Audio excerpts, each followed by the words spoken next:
Well, it took about 4 hours to make. And here you go, look. All of 2 minutes to undo, if that.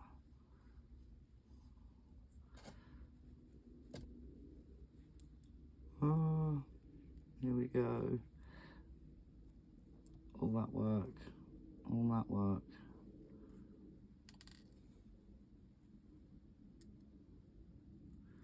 That was just a prototype. There was several things about it that I thought needed adjusting.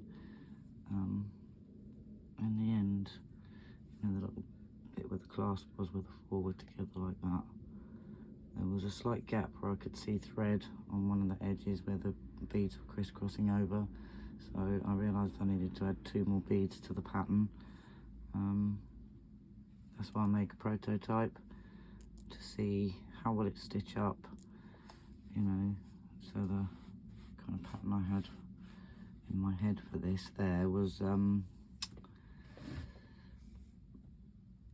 probably my beads were a bit big for that pattern, so it's worked up a lot bigger. I didn't need so many beads down the middle as what I used, plus because the beads are bigger, it didn't cover how I thought it would, so I'm undoing it,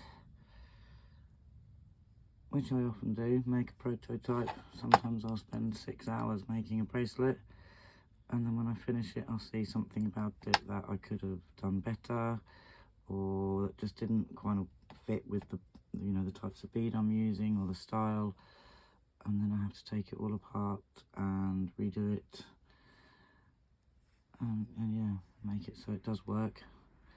So yeah, once you get to that point of making your own designs and making things up as you go along, which I tend to do, you know, I'll use maybe a pattern that I've used before for something else, or a pattern that is similar, and then adjust it, and you know, stuff like that. So you have to experiment and play around, and you have to be prepared to do this. Turn a beautiful piece of jewellery back into a pile of beads.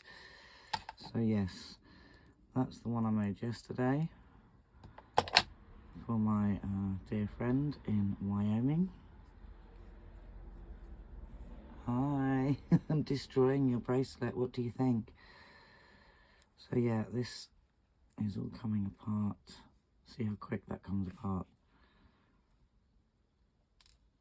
Yeah, much easier to undo one than it is to make one.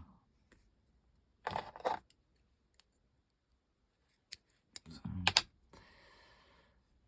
I should have waited for a measurement and designed it on the measurement. But anyway, even if I had have done, I still would have found that little gap of thread and decided, you know, if I'm not happy with it, if I can see even one piece of thread or something doesn't sit right, I have to take it apart and start again. I am a bit of a perfectionist, but it's all part of the fun. It's a challenge. I like setting myself a challenge, so here we go. One pile of beads.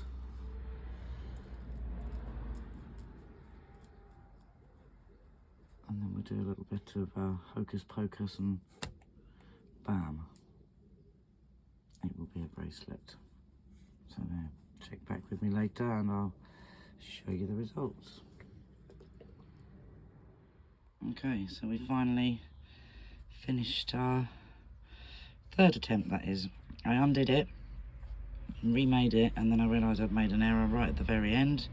So I had to undo it again, and this is the final result. So, changed the clasp, looks a bit different. I don't know if you can see that. I'll zoom in. So yeah, the clasp end is slightly different. And the bead arrangement's a little bit different as well. That's the one of the tiger's eye. They're gorgeous. It's just a normal tiger's eye. And that's that blue yellow tiger's eye. I love it so much. And then we've got black obsidian. I'll have to read my list of what we got here, let's see. somewhere I have them all written down, all my colours. So we've got, what do we have? Rose quartz, which we know what that one is. And then we had red agate, amethyst, I know what that one is. Oh, and this is the black lava stone that I used for the clasp.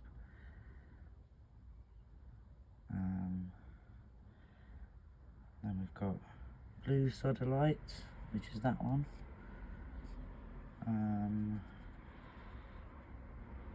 Red adventurine, which is that one. And then we had the blue, what was it called? The blue yellow tiger's eye, yeah, that was that one. And then that one is it Unikite, I don't know. I'm not an expert, so yeah, that's what's in it, all those beads. It's obviously a bit smaller because the other one had more beads. Here I had to shorten it to make it the right length. But yeah, I think it's just as nice. And I also, on the other one, it wasn't underneath, it didn't have, I'd done the crisscross underneath as well, so it kind of looks the same on both sides. So it doesn't matter which way it sits, it looks nice. So yeah, and I did it so that these two colours matched at the end, to give it a little bit of, what's the word? A bit of balance, a bit of, yeah, continuity when it's like that, obviously. So, and it just pops on.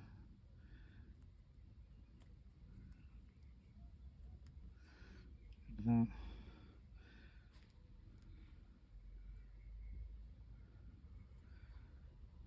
Really does look pretty.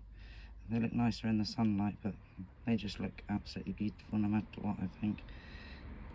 Zoom out a bit.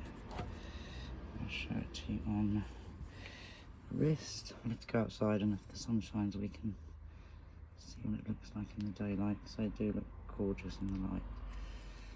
That's what it looks like on.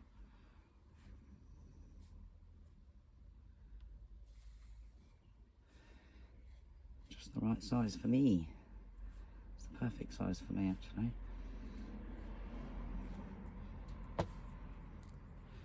And also the perfect size for our lovely friend Wyoming Adventures. So there you go. And there's another little dolly for you here. So there's Dolly and this bracelet will be winging their way to Wyoming. Let's turn around so you can see her little feet. I found this, look at this, isn't this cool? Isn't that amazing? Look at that when it catches the light. I don't know what to make out of it, but I want to make something out of it. Anyway, yeah, distracted. Because it was on my table. So yes, that is the finished bracelet.